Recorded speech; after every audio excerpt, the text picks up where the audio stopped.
नमस्कार दोस्तों, हम आज आप लोगों को एक हंसी मजाक वाले गीत सुनाने जा रहे हैं। तो अगर हंसी मजाक वाले गीत आप लोगों को पसंद आए तो लाइक करें, अपने दोस्तों के साथ शेयर करें। दोस्तों, अगर आप लोगों ने हमारे चैनल को अभी तक सब्सक्राइब नहीं किए हैं तो आप लोग जल्दी से हमारे चैनल को सब्सक्राइब कर लीजिए। आप लोगों को अच्छी अच्छी गीतें सुनने को मिलेंगी। तो चलिए सुनिए, हम आप लोग सुनाते हैं, ठीक है ना।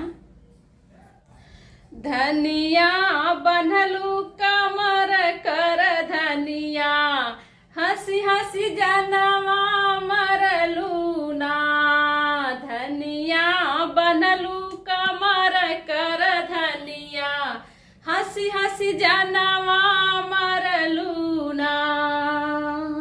जनवा मरलू ना, परनवा मरलू ना।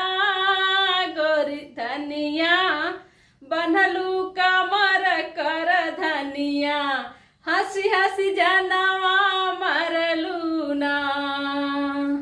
धनिया बनलू कमर कर धनिया, हंसी हंसी जनवा मरलू ना।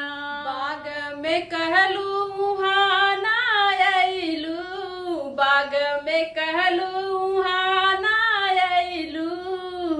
हमका पात पात भरमवलू, हंसी हंसी जनवा मरलू ना। हमका पात पात भरमवलू, हंसी हंसी जनवा मरलू ना। धनिया बनलू कमर कर धनिया, हंसी हंसी जनवा मरलू ना। धनिया बनलू कमर कर धनिया, हंसी हंसी जनवा मरलू ना। कुअनो पे कहलू उहाँ ना अइलू, कुअनो पे कहलू उहाँ ना अइलू।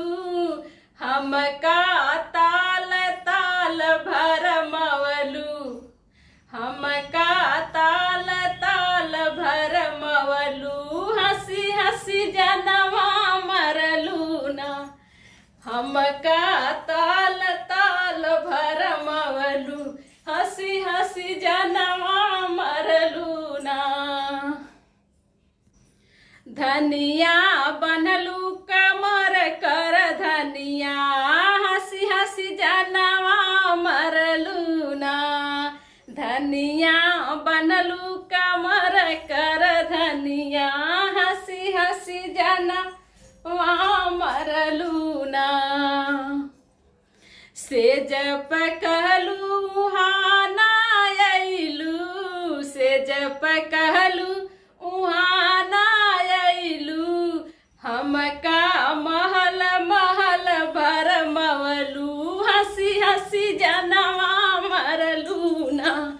हमका महल महल भरमवलू, हंसी हंसी जनवा मरलू ना। धनिया बनलू कमर कर धनिया, हंसी हंसी जनवा मरलू ना। धनिया बनलू कमर कर धनिया, हंसी हंसी जनवा मरलू ना। धनिया बनलू कमर कर धनिया, हंसी हंसी जनवा मरलू ना। तो दोस्तों, ये गीत कैसी लगी कमेंट करके हमें जरूर बताइएगा। फिर मिलेंगे अगले गीत में, तब तक के लिए नमस्कार।